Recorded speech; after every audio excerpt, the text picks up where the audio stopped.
What's going on, guys? Your boy Maze. We're back with another video, and in today's video, guys, me going over the best backline characters to be running in Grand Cross. We're going to be going over backline characters in the game, guys, and explaining how they work, and also just the way you can find out which character is going to be a backline as well. So we're going to be talking about that all in this video. Let's hop in and let's discuss. Before we actually hop into the video, make sure to subscribe to your boy Amazing. We are on the road to the 40,000 subscribers. Your boy Amazing is grinding through all November and December, guys. So if you do enjoy videos like this, definitely make sure to like and subscribe. And with that out of the way, man, let's hop in and let's go over the backline support characters. So first things first, the way you're gonna actually find backline supports is by going to, I think it's filtered uniques.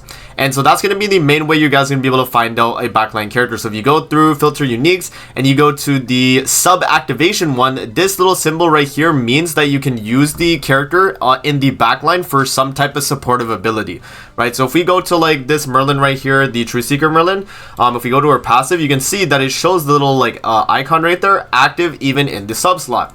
Right, so this means that it is usable in all content because it shows all, and then it shows the little icon for sub slot, right? So if it says active in all and then sub slot, that means you can use it in anything in the game. And then that would go for like, you know, let's find another like sub slot character as well. Let's see. Okay, so like Hendrickson, he is also a sub slot character, but you can't actually use him in deathmatch, right? You can use him in other things, but it says that you cannot use him in deathmatch specifically. So there are backline supports that work in other things in the game, but are also restricted from other things in the game as well. There's also PvP ones as well, if I'm not mistaken. I think one PvP one is Zeldris. Yeah, Zeldris is a PvP backline, but you cannot use him in PvE, right? So you see active in sub slot right there, and then active only in PvP, you could see, and then it also mentions in PvP in the actual passive. So that's pretty much how you differentiate which backlines are actually backline supports. And now that we've kind of covered that, guys, let's talk about the best backlines in Grand Cross at the moment and my reasoning for why they are so good. So the number one backline in the game at the moment is kind of just a given. It's Nashi, man. Nashi is probably the best backline in Grand Cross at the moment because he has two things going for him. He has a backline supportive passive, by the way. So we have Lost Power, which is going to be all content and active in the sub slot, and also a relic that stacks on top of his already, you know, really good passive, right? So for Nanashi's passive, at the start of the ally's turn, applies a buff to allies with 2 or less card skills in hand, increasing max HP, crit resistance, and crit defense by 20% for 1 turn. That additionally reduces the attacking enemy's ultimate move gauge by 1 orb per turn, which is really good. Like this backline support, it's a good effect itself. It's not too insane because it's only characters that have 2 or less skills, but that's where Nashi becomes a little bit crazy because once he gets his relic, that's when everything just, you know, flips and he's just absolutely broken, right? First Holy Relic increases the unknown race ally's basic stats by 30%, comma, meaning that you don't have to have 2 or less cards to get the basic stats. He just gives the 30% basic stats outright. Then increases defense-related stats of allies with 2 or fewer skills at the start of the ally's turn by 20% for 1 turn. So that is part of the, you know, 2 skills or less effect, where if a character has 2 or less skills, they'll get the defense-related, they'll get the max HP, crit resistance, and crit defense, but they won't or not that they won't get the unknown basic stats, but they'll already be having it pretty much, right? So that is how Nashi works, and that's why he's so good as a backline. He's just a really solid character to run, man. I mean, he's got a lot going for him, right? You have the 30% unknown allies basic stats, which if you guys don't know what basic stats is, it's going to be the attack, defense, and HP of unknown allies, which is very good. If you get 30% of that, it's pretty insane. And you guys know, like, you know, characters like Tyr, Hell, Albedo, Ainz, right? Like all these like recent characters that are super good unknowns are going to be very strong with Nashi backline. So that's the number one backline in the game, in my opinion, across pretty much all content.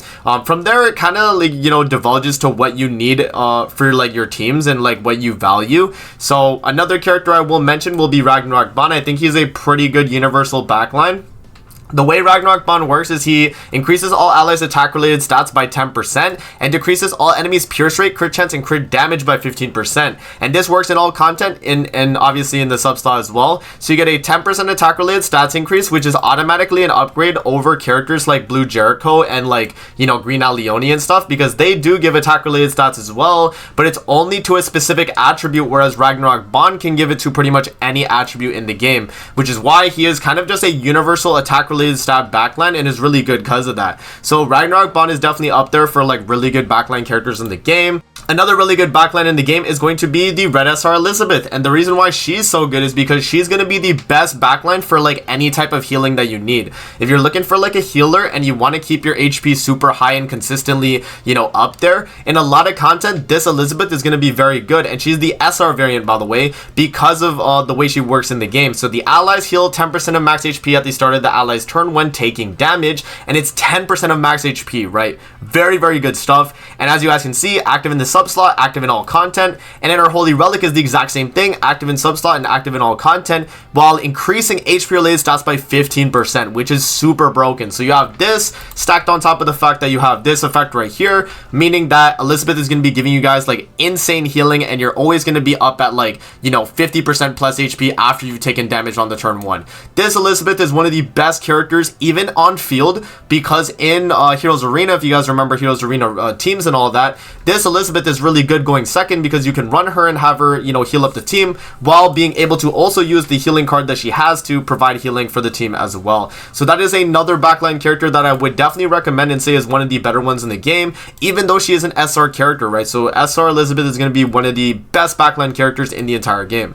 Alright, some other backline characters that are pretty good as well, guys, are going to be like Festival Zelda, right? The reason why he is pretty good in the back is because he's providing basic stats for debuff-oriented teams, and as you can see, it works in the sub-slot, it works in all content, so increases the allies' basic stats by 3% for every debuff applied on all enemies, and he is probably like the best backline for like a Sins team in PvP. So if you're thinking like Transcendent Bon, where he's applying all these debuffs just by attacking, you know, getting 3% basic stats per debuff is pretty much free, right? You're getting up to 24% basic stats just by having Transcendent Bon on the team with the Zeldas in the back, right? So it's pretty good. Like that's another really good backline, and I think his Holy Relic also is backline support, if I'm not mistaken. Yep. So this is also a backline effect which decreases debuffed enemies attack related stats by 10% when using skills. So, you know, because they're debuffed, they also get stat lowered as well. Pretty good alongside the Bond team. I think another good backline support character is going to be like, you know, Kuso here, which he's probably best backline for like Demon team, because he's giving, you know, active in the sub-slot, active in all content. He decreases crit chance by 20% and crit damage by 30% for all enemies on the battlefield, and it increases demon allies attack related stats by 4% for each demon ally on the battlefield, which is very good, right? So that's another like, you know,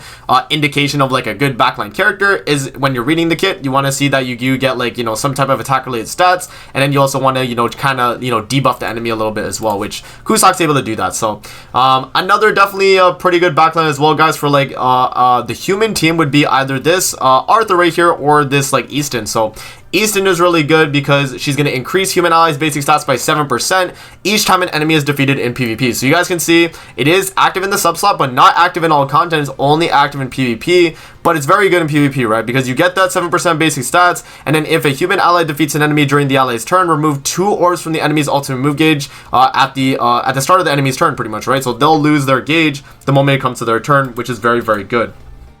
And then even looking at Arthur here, before we get Chaos Arthur into the game, I think the green one is the best backline right now for supporting the human team, because it increases the max HP of human allies by 10% for each human ally on the battlefield, which means that you're able to get up to, what is that, 30% when he's running in the back. And then, yeah, the rest of the passive is only applied when he's on field, so it's only really this part of the passive. But you guys can see, active in the sub-slot, active in all content. So very, very good stuff, right? So those are the other two. And then I think the goddess backline right here could be pretty good, which is Tristan.